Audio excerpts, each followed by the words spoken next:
सदवंदियाणं तिहुवणहिदमधुरविसदवकाणम् अन्तातीदगुणाणं नमो जिनाणं जिदभवाणं। कुंदकुंदाचार्य भगवान की जय। पंचास्तिका संग्रहामध्ये 100 नंबरची गाथा चालू आहे। त्याच्यामध्ये कालद्रव्याचं वर्णन करत असताना कालाचे 2 भेद आहेत हे सांगितलं। कुठले? निश्चय काल आणि व्यवहार काल। मग व्यवहार काल कशाला म्हटलं तर जे परिणमन चालू आहे ते व्यवहार काल आणि निश्चय काल म्हणजे द्रव्य। तर त्यांनी गाथेत काय घेतलं?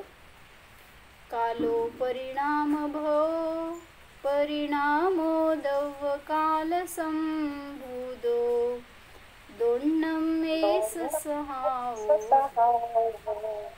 कालो खडभंगुरो नियदो। काय अर्थ होतो? तुम्हाला शास्त्र देऊ?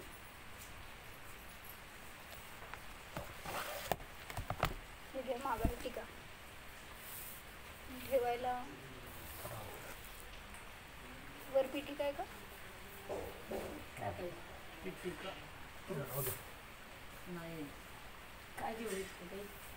स्टँड आहे का तिथं? शास्त्र ठेवायचं।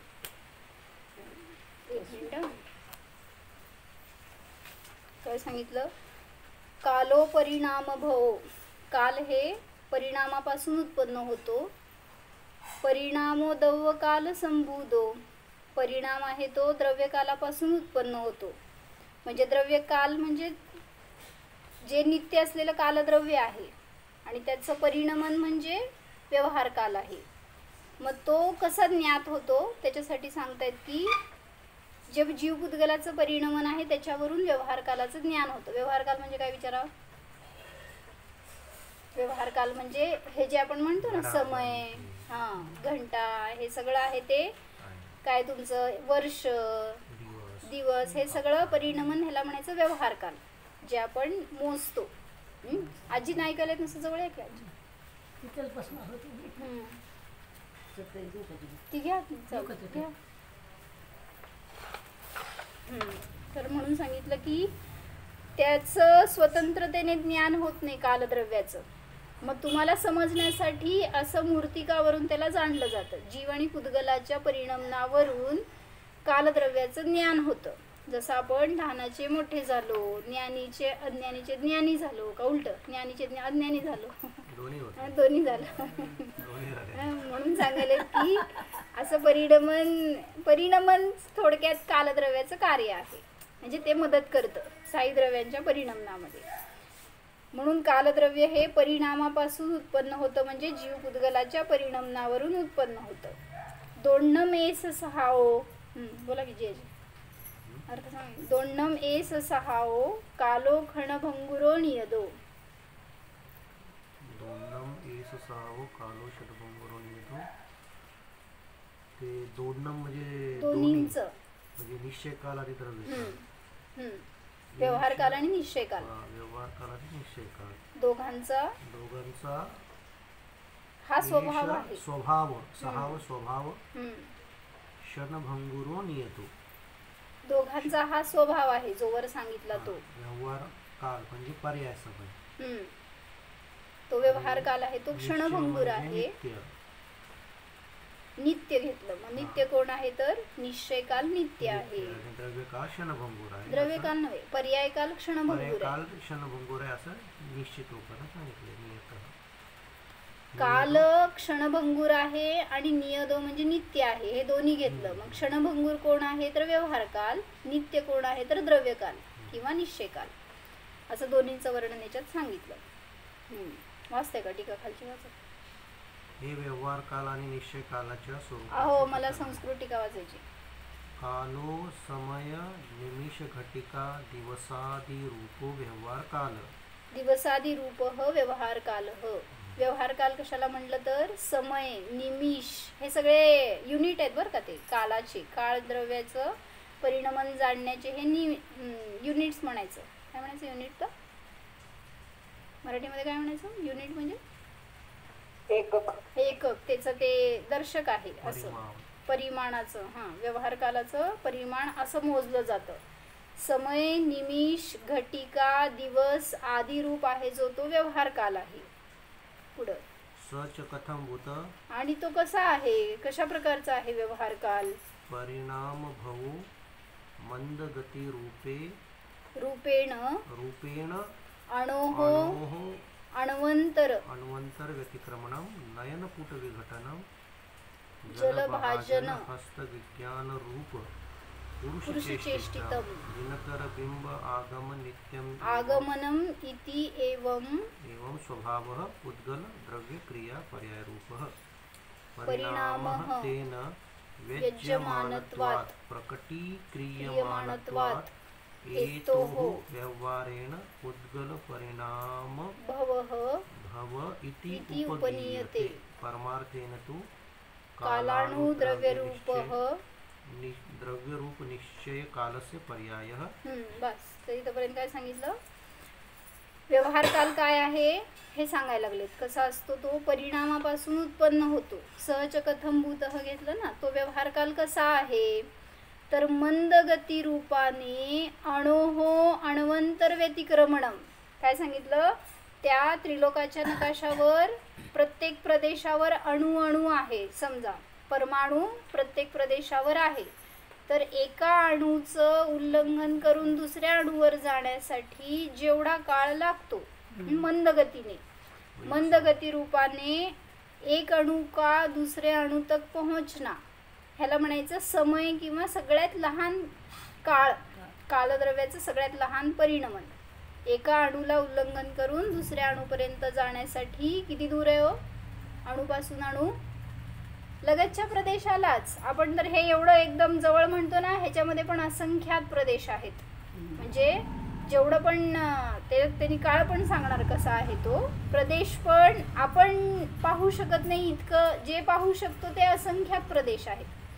म्हणून जे प्रदेशाचं सुद्धा मोजमाप फार कमी आहे, समयाचं पण कमी आहे, जे आपल्या ज्ञानाचा विषय नाही.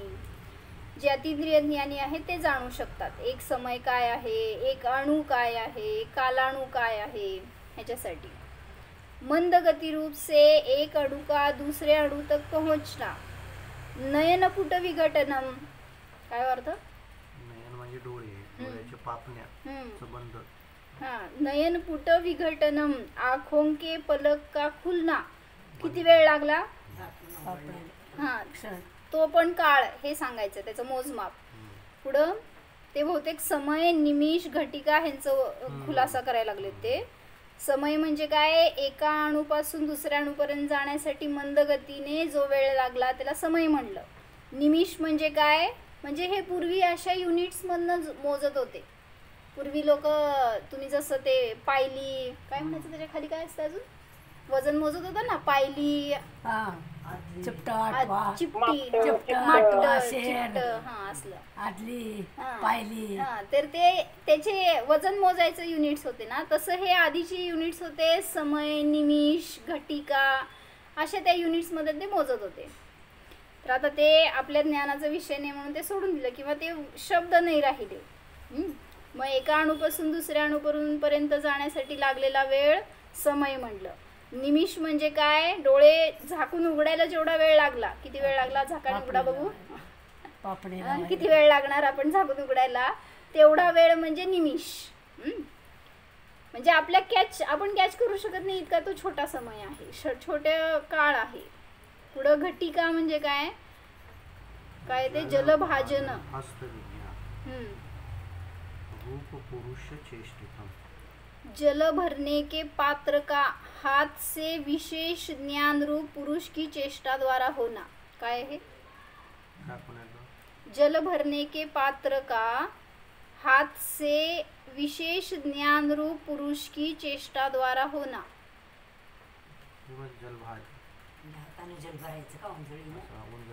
जल भरने के पात्र का हाथ से विशेष ज्ञान रूप पुरुष की चेष्टा द्वारा होना. म्हणजे पुरुषाने असा हातात ओंजळीत हात पाणी जे सोडण्यात वेळ लागेल त्याला घटिका म्हणतात. काय माहिती हो कोणाला? घटिका म्हणजे काय? जलभाजन हस्त. त्यांनी पण काय खुलासा केला नाही या वर्णिजींनी तेवढं. पुन्हा एकदा वाच ना. पाणी खाली पडायला नहीं नहीं ओंजळीचं नहीं। जल जल भरने के पात्र का जल हाथ भरने- से विशेष ज्ञान रूप पुरुष की चेष्टा द्वारा होना। म्हणजे उंजळीने पाणी भरण्याला जो वेळ लागतो त्या- हातातून घेऊन असं भांड्यामध्ये पाणी भरायला हा त्याचं जे ज्ञान होतं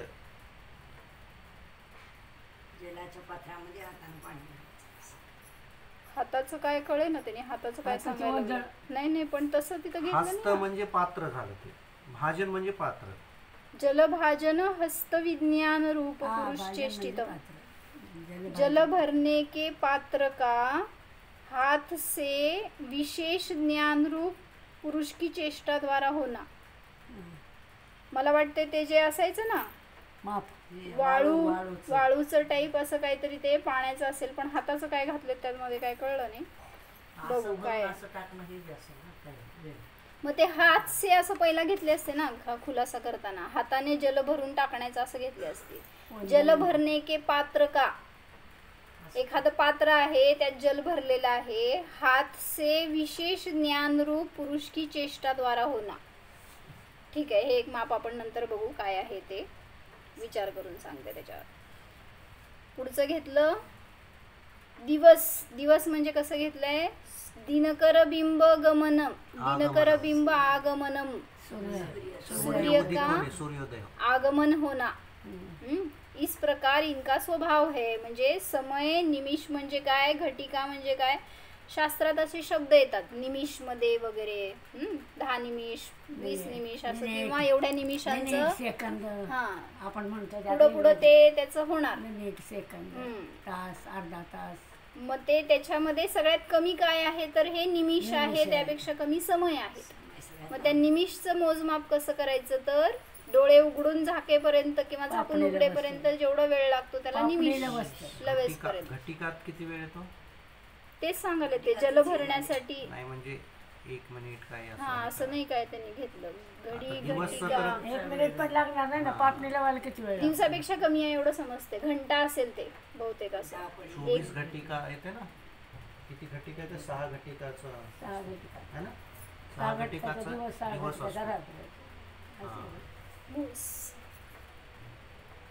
12 घटिका असतात किती असतात म्हणजे 2 तासाचं पण पापणीला वस्तू सांगितले ना त्यांनी पापणी 2 तासाचे ते वेगळे वेगळे वेगळे त्यांनी युनिट घटिकाचं सांगायला वेगळं, लागले घटिका आता त्यांचं काय म्हणायचंय कळलं नाही आहे। सांगितलं ना त्याने ओंजळीनं पाणी टाका बघू ते खुलासा नंतर करू काय आहे ते।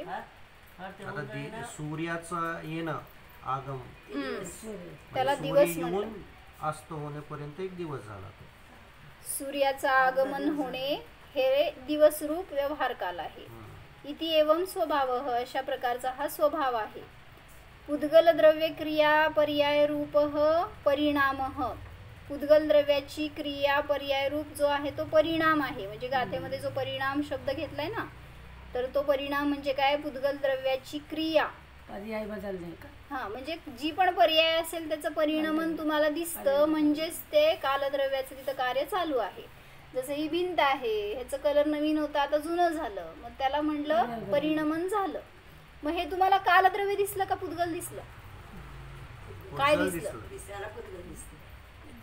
कलर दिसली काय दिसलं हे पुद्गल दिसलं पण त्याचं परिणाम कालद्रव्य मग पुद्गल दिसलं पण कालद्रव्य कसं समजलं मग परिवर्तन व्हायले ना पर्याय बदलायले हा म्हणजे तुम्हाला कालद्रव्य दिसत नाही किंवा समजत नाही म्हणून सांगावं लागलं ह्याचं परिणमन झालंय तर तिथं काहीतरी आहे माग रिझन म्हणून तिथं आहे काय कालद्रव्य आहे जे नवीनचं जुनं करायला आणि जुन्याचं नवीन करायला पण कारण असतं।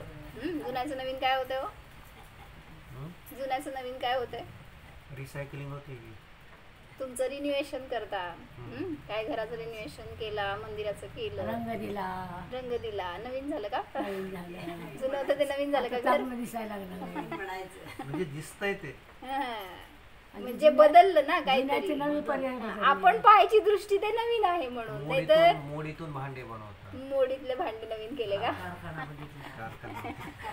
भांडेवाल्यांना सांगायला सगळं घरातलं जे आहे ना तुमचं सगळं जुनंच आहे हो, नवीन काय नाही. कपडे नवीन आणता वाटतंय ना तुम्हाला, नवीन आहेत तर जुन्यात सांगा. पुन्हा नवीन करतात. म्हणजे असं परवा एक व्हिडिओ दाखवले हो, त्याच्यामध्ये हेच की जे काय जुनं असतील ना, अनयुज्ड जे अनयुजफुल जे काय असतील वस्तू, काय म्हणायचं, टाकाऊ पासून निरुपयोगी, टिकाऊ हा. असं, तर त्यापासून त्यांनी ते बिझनेस तयार केलं, हे दाखवलं. काय वापरतात. टायर, तसले तुमचे ड्रम कपड्यापासून कागद वापरायचे. पण तयार होतो. हा कपड्यापासून कागद पण तयार होतो. हा बरोबर. तर असं त्यांनी ते अनेक गोष्टी ज्या जुन्या होत्या त्याचं सगळं फिरवून नवीन केलं हो. सोफा केला त्याच्यापासून त्यांनी. असे ड्रम वगैरे होते ना, आडवे वगैरे लावून कट करून मध्ये मग त्याला मध्ये कुशन घालून असे त्यांनी नवीन, ते नवीन म्हणायचं का जुनं म्हणायचं ते सांगा. ते विचारायचं मला. म्हणजे जुनं माल सगळं तुम्हाला नवीन रूपामध्ये दिसलं तर तुम्ही त्याला नवीन म्हणता. मग ते नवीन आहे का जुनं आहे? आहे जुनं पण नवीन आलं. हा बोलण्यासाठी नवीन जुने पर्याय बदलायचे बस. पर्याय बदलली. हा किंवा ते आता काय तुमचे जुने साड्या असतात त्याचं पायदान करतात, त्याचं काहीतरी करून. हा मग ते तुम्हाला दिसलं किंवा तुम्ही मानलं ते नवीन आहे म्हणून नवीन. साडी होती दुपटं केलं त्याचं. साडीचं दुपटं झालं नवीन का? म्हणजे फक्त काळ बदललाय हे सांगायचंय. मग तुम्हाला त्या कालाचं ज्ञान होत नाही, तर अशा वस्तूंच्या परिणामावरून जे दृश्य आहे त्याच्यावरून तुम्हाला सांगितलं कालद्रव्य तिथं आहे आणि त्याचं परिणमन चालू आहे, ज्याच्या निमित्तात त्या पुद्गलाचं परिणमन झालंय. म्हणून तसंच या शरीराचं पण सांगितलं. हे शरीर सुटलं, नवीन शरीर मिळालं तुम्हाला. नवीन असतं का नाही? त्याच ग्रहण केलेल्या वर्गणा पुन्हा ग्रहण करतोय आपण. त्यामुळे नवीन असं काय त्याच्यामध्ये बदललं नाहीये, फक्त चेंज, पर्याय बदलली आहे म्हणून तुम्ही म्हणताय ते नवीन आहे. तर पुद्गल द्रव्याची क्रिया पर्याय रूप जे आहे ते परिणाम आहे. तेन व्यज्यमानत्वात, त्याच्याद्वारे जे प्रगट केलं जातं, प्रगटीक्रियमाणत्वात, प्रगट होत असल्यामुळे. कोण? हा काल.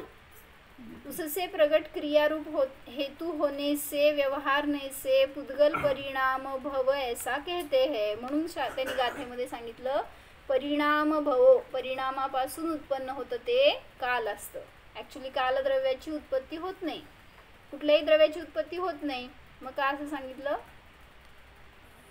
कुठलं द्रव्य उत्पन्न होतं? जीवद्रव्य उत्पन्न होतं का पुद्गल द्रव्य उत्पन्न होतं का कालद्रव्य उत्पन्न होतं? मग तुम्ही का म्हणता दिवस उगवला, दिवस आज नवीन आला? हा म्हणताय ते पर्याय उगवली म्हणा, द्रव्य नाही उगवत. द्रव्य तर अनादि अनंत आहे. म्हणून सांगितलं की जी पर्याय आता उत्पन्न झाली त्याला तुम्ही उगवलं म्हणताय, नवीन उत्पन्न झाली म्हणताय, पण ती पर्याय किती क्षणिक आहे. जर द्रव्य उत्पन्न झालं म्हटलं तर द्रव्याचा नाश पण मानावा लागेल, पण द्रव्य तर अनादि अनंत आहे. मग आता बाळ जन्मलं म्हणतो, मग त्याला नवीन जीव आला का तोच जीव होता? तोच असतो. हा मग त्याचं शरीर फक्त बदललं, ते नवीन मिळालं म्हणून उत्पत्ती झाली म्हणतो. सहा द्रव्य कुठले? शरीर म्हणतात ना पुद्गल असतं, ते पण हे बनलेलंच असतं. पुद्गलाचंच आहे शरीर, सहा द्रव्याचं नाही. सहा द्रव्यामध्ये पुद्गल द्रव्यच आहे शरीर. म्हणजे पाच हे पंचभूत, बाकीचे असं म्हणतात. अजिबात आहे, एकच जीव द्रव्य पंचभूतापासून बनत नाही. काय तुम्ही मतवादी भिन्न मतवादी झालाय का काय? पंचभूत म्हणजे त्याच्यात हे सगळे तत्व आहेत. शरीरात तत्व आहेत, जल आहे, पृथ्वी आहे, अग्नी आहे, पण काय काय आता कॉम्बिनेशन सगळं आहे. काय त्या दुर्गाचं भाषा बदलली का काय? शास्त्र बदललंय? नाही, शरीर संरचना तर भौतिकच आहे ना. कशाची आहे? पुद्गलाची आहे. पाच द्रव्यापासून बनली असं नाही. पाच तत्व आपण ज्याला पर्याय रूप सांगू कायचं खंडन केलंय. तत्व अजिबात आहेत ना. पाच हा मागे माझा मला माहिती की पाच एकत्र आल्यावर शरीर बनत नाही, मग बनायला पाहिजे. म्हणजे शरीर जे आहे हे इथलंच आहे, पृथ्वी काय स्वर्गातलं नाहीये ना. मग स्वर्गातले वेगळे ते तल्ले पुद्गल संरचना आहे. पुद्गल स्कंद आहे का हा, नाही, पुद्गल- वैग्रिक शरीर असू दे तेच. नाही तर अवतारिक शरीर असू दे. पण ते कॉम्बिनेशन जे आहे ते पुद्गलाचंच आहे, पण ते 5 तत्व जे आहेत नाही नाही, वेगवेगळे असं आपण काय ज्याला पाचवीच म्हणतो. आमच्याकडे काय नाही. म्हणजे सांगायचंय की हे पुद्गलाचंच आहे, हे पहिला स्वीकार होत नाही.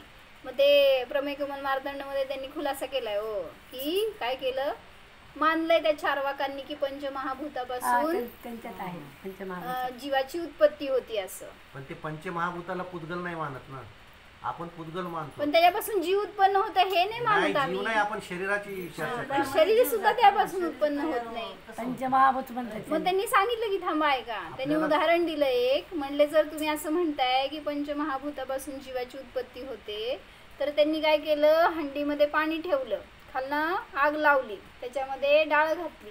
सांगा 5 महाभूत मिळाली की नाही तिथं? सगळे आले. वनस्पती कायिक म्हणजे डाळ आली, जलकायिक आलं, अग्निकायिक आलं, वायुकायिक आलं, पृथ्वी कायिक आलं, जे सगळं आहे ते सगळं आलं तिथं. जीव उत्पत्ती अशी व्हायला पाहिजे त्या हंडीतनं. हे रासायनिक प्रक्रिया आहे, असंच नसते. असं रासायनिक प्रक्रिया करून शरीर उत्पन्न होतंय का? मग ते केमिकलच आहेत ना सगळे, केमिकल म्हणजे आहेत सगळे पुद्गलच, पण ह्याची बनण्याची पद्धती वेगळी आहे. त्याच्यापासून पण बनला हा असं जीव म्हणू नाहीये, नका. हा जीव नाहीये. चारवाक जीव मानतो. हम्म.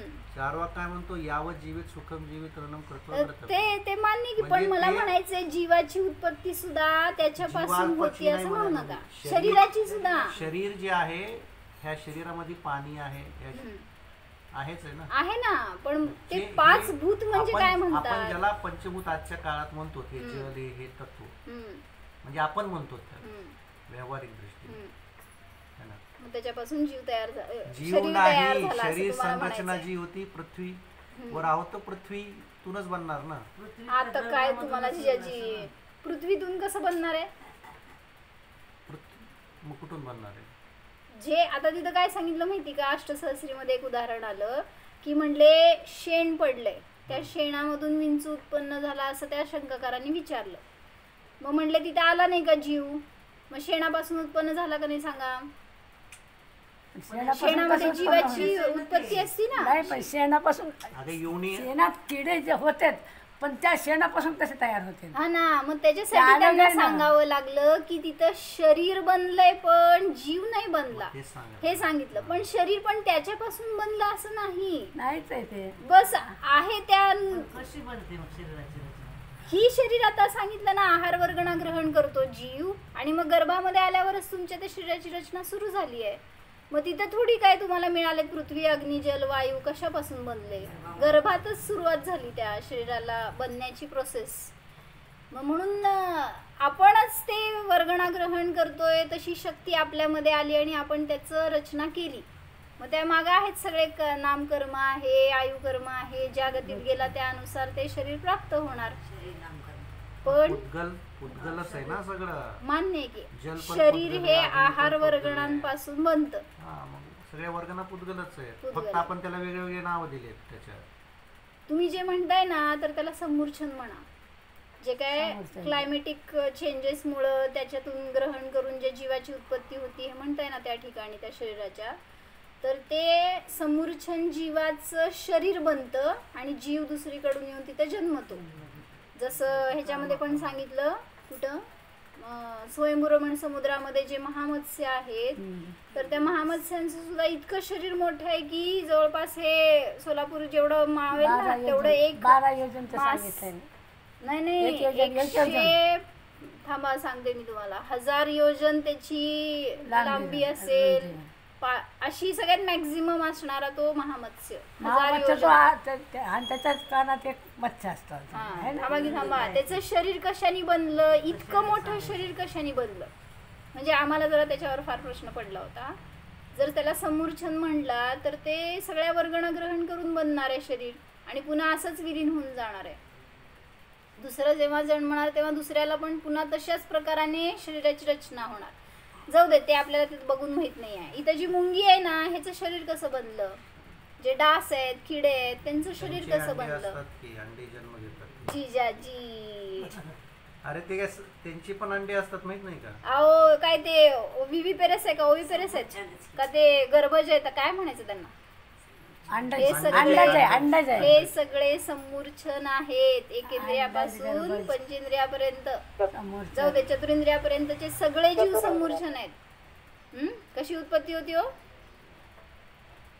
डास म्हणा, एकदम निघणाऱ्या बुंग्या म्हणा, ते पाण्यावर डासांचे अंडे असतात ते त्याच्यातूनच उत्पन्न होतात ना. तुम्ही सायन्सचे आहेत का मला सांगा पहिल्यांदा? शास्त्राचे शिष्य आहेत.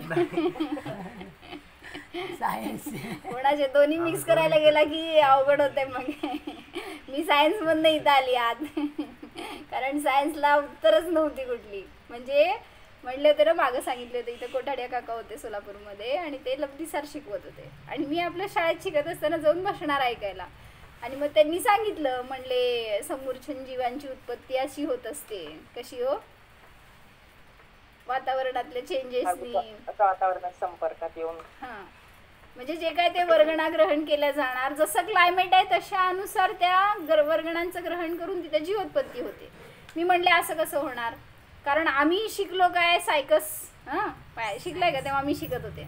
म्हणजे सायकसला किंवा ते पोलन ग्रेन्स, इकडचं काय फिमेल आणि मेल, डोमलं त्याच्यामध्ये नपुंसकच असते सगळं, तर स्त्री आणि पुरुष कुठनं भेद येणार आहे? पण ते म्हणले पुरुष पोलन ग्रेन्स असतात ते जाऊन स्त्री पोलनमध्ये मिसळतात, तिथून ते काय ते हे तयार होतं, काय म्हणायचं शब्द पण तयार नाही ना, बीज तयार होतं आणि ते मग प्लांटेशन होऊन त्याच्यापासून नवीन झाड तयार होतं वगैरे, फळ तयार होतं असं. मग ते तिथे शिकल्यावर ह्यांच्या समोर जाऊन बसल्यावर मी ऐकल्यावर मला पटेना ते म्हणले हे समूर्छनच असतात, त्यांच्यामध्ये काय आई नाही बाप नाही, काय तसली उत्पत्तीची प्रोसेस नाही आहे. मग हे सगळं ऐकल्यावर आपलं डोक्यामध्ये ते फिक्स झालेलं. मग त्यांनी मला क्वेश्चन टाकला, म्हणले मला सांग, ते टाकी झाकलेली असती पाण्याची, कम्प्लिटली झाकली आहे, काय त्याच्यामध्ये ओपनच नाही आहे, सांग त्याच्यात आळ्यात कशा होतात? 4 दिवसांनी 8 दिवसांनी आळ्या का होतात त्याच्यात? कुठनं आले तुमचे आई बाप जन्म घालायला? आपल्या पिठात वगैरे पण हा बरोबर आहे, ते पण त्यांनी सांगितलं. डबे झाकलेले पीठ ठेवलेलं असेल, आई बापाची नसते ना. हा समूर्छनना नसते. हे कुठं तेव्हा पटत होतं ना, ते सायन्स मधनं आलेल्या जीवाला हे पटत नाही. 84 लाख योनी मागे ते सगळे युनिट्स आहेत ना, पृथ्वी पण युनिट झाड उत्पन्न होतात. पण असं ते जीवापासून जीवाची उत्पत्ती नसते हे शिकवलं हो ह्याच्यात सायन्स जीनतत्वामध्ये. मग जे सायन्स शिकवते ते हे शिकवते, स्त्री पुरुषांशिवाय जीवाची उत्पत्ती होत नाही. पण जे काही चतुरेंद्रियापर्यंतचे सगळे जीव आहेत ते नपुंसक आहेत, त्यांच्यापासून कशी उत्पत्ती होणार? मग त्यांनी मला असे प्रश्न विचारल्यावर मी निरुत्तर झाले. मग त्याच्यातून जे खोज सुरू झाली ना, त्याच्यातून आम्ही ते सायन्सचा डिबेट ठेवला होता. म्हणजे माझ्याच प्रश्नांना मी उत्तरं काढून ते सगळ्यांसमोर प्रेझेंट केलं होतं. म्हणजे अनेक असे प्रश्न निघाले होते, जसं की ते उन्मगा निमग्ना नद्या आहेत, कुठं त्या ह्याच्यात गंगा सिंधू नद्या वाहत जातात जेव्हा त्या विजयार्ध पर्वताच्या खालनं जातात, तर तिथं त्यांचं नाव आहे उन्मगा आणि निमग्ना. मला ते काय सायन्स पटलं नाही की उन्मगामध्ये तुम्ही जर लोखंड टाकला ना तरी सुद्धा ते वर तरंगतं आणि निमग्नामध्ये कागद टाकलं तरी बुडतं, अशी त्यांची स्पेशालिटी आहे त्या ठिकाणी. मला ते जरा पटलं नाही. मग आम्ही ते सायन्सच्या शोध करून त्यातनं काढलं की तुमचं बरमुडा ट्रायंगल आहे ना, तिथं वरून जाणारं विमान सुद्धा बुडू शकतं अशी तिथं, किंवा काय म्हणायचं डेड सी आहे इजिप्तमध्ये, तर ते तिथं तुम्ही किती बुडायचा प्रयत्न करा ते तरंगतच तुम्ही तिथं. जास्त आहेत क्षार त्याच्यामुळं. मग असे आहेत ना दिसतात तिथं तुम्हाला, तर तिथं मानायला काय बाद आहे? म्हणजे आपल्या सायन्सच्या उदाहरणावरनंच आम्ही तत्वज्ञान सिद्ध केलं सगळं. मग इथं तुम्हाला प्रत्यक्ष दिसतंय, तर हे काय सर्वज्ञांनी सांगितलेलं खोटं आहे का? म्हणून जीवापासून जीव उत्पन्न होतो ही मान्यता चुकीची आहे. मग तिथं शरीर तयार झालं, त्यामध्ये येऊन जीव उत्पन्न झाला. इथं आपण सुद्धा आपली उत्पत्ती कशी झाली हो? पंचेंद्रिय संज्ञी जीवाची, स्त्री पुरुषाच्या संयोगाने फक्त तिथं ते परमाणू ग्रहण केले गेले आणि त्यांचं युजन झालं आणि फक्त ती मीडिया तयार झाली आहे आणि त्याच्यामध्ये येऊन जीव दुसरीकडून उत्पन्न झालाय. थोडी तुम्ही उत्पन्न करताय जीवाला, शरीर उत्पत्तीचं कारण बनलंय बस, त्याच्यामध्ये येऊन जीव बनलाय, तिथं आला तर तो टिकला तर राहिला आणि जगला, मग जीव उत्पन्न झाला असं तुम्ही म्हणताय. पण जीवाची उत्पत्ती कोणी करू शकत नाही. तसंच सांगितलं पुद्गलाची सुद्धा उत्पत्ती करू शकत नाही. पुद्गल कसा आला हो? शरीराची उत्पत्ती केली की आपण? उत्पत्ती नाही केली. सांगितलं ना, इकडून तिकडून ग्रहण करून त्या वर्गणांनी ते शरीर बनले. नवीन उत्पन्न झालं असं नाही आहे. परमाणू तर अनादि अनंत आहेत. त्यांचे स्कंद झाले, वर्गणा झाले आणि त्या ग्रहण करून जीवाची उत्पत्ती झाली.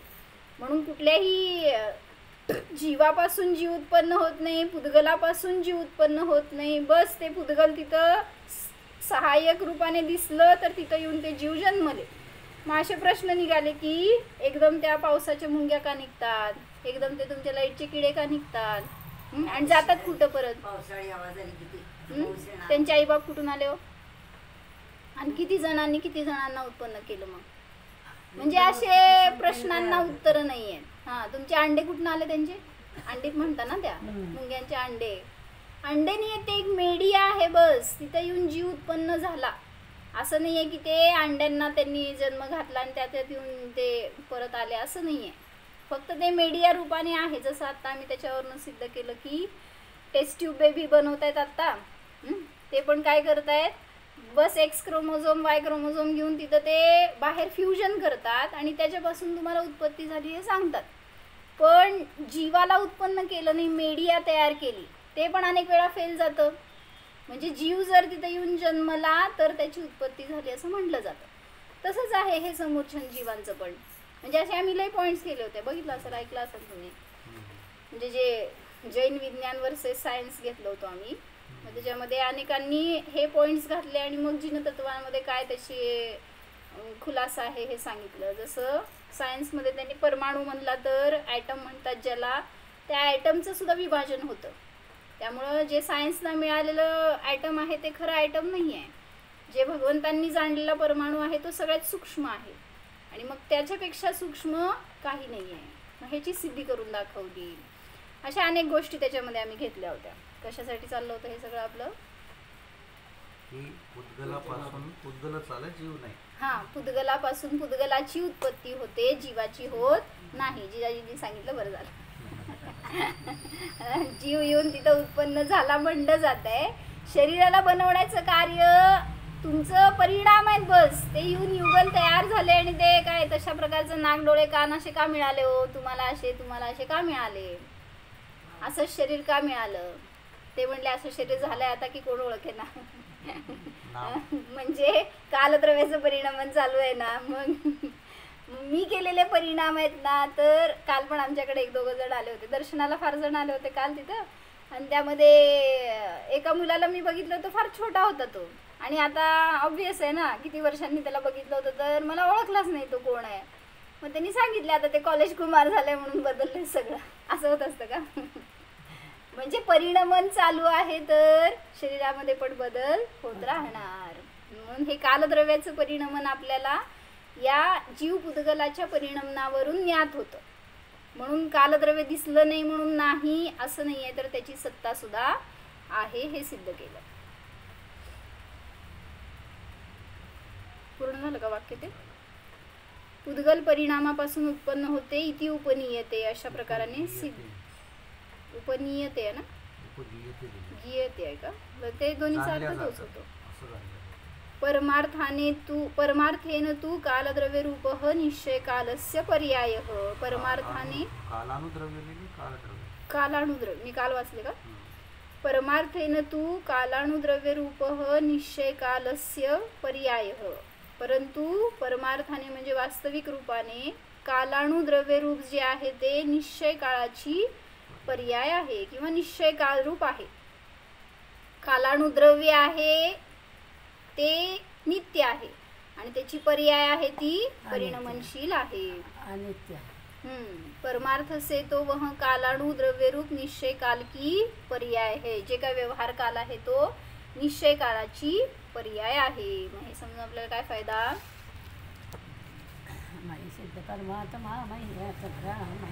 फायदा काय? हे सगळं समजून काय फायदा आपल्याला? नित्य आहे, ते ऐकलंच नाही काय म्हणले ते.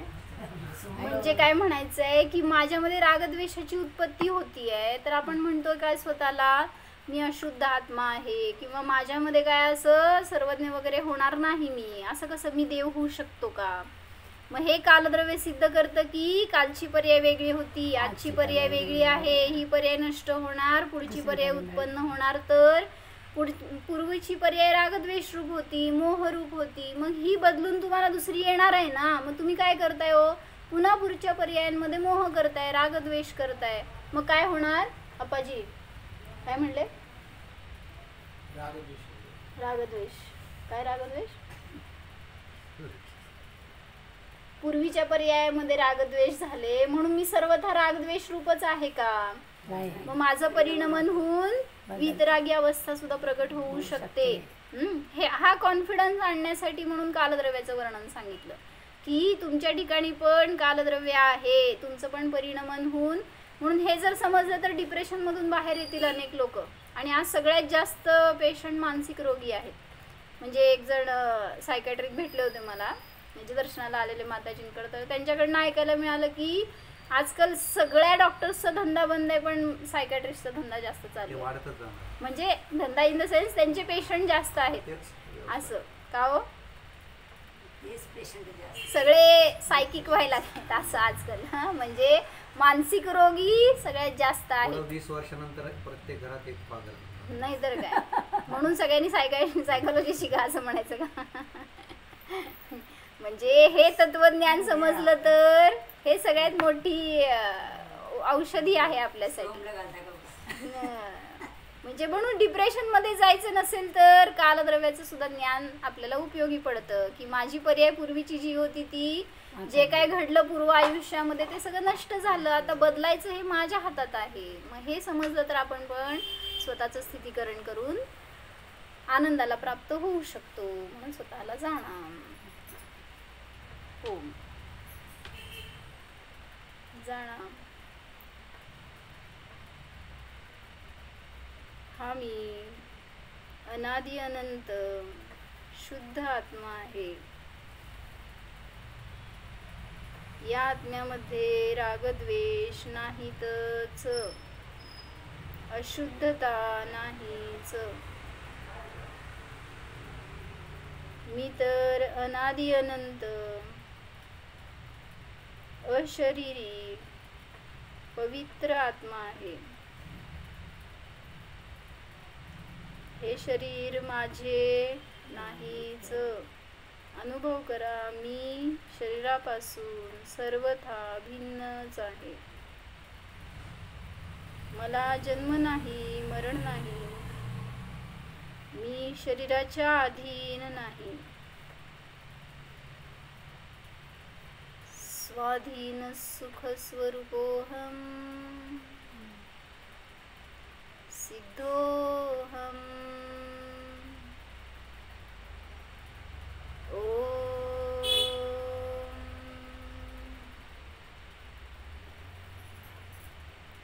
विसर.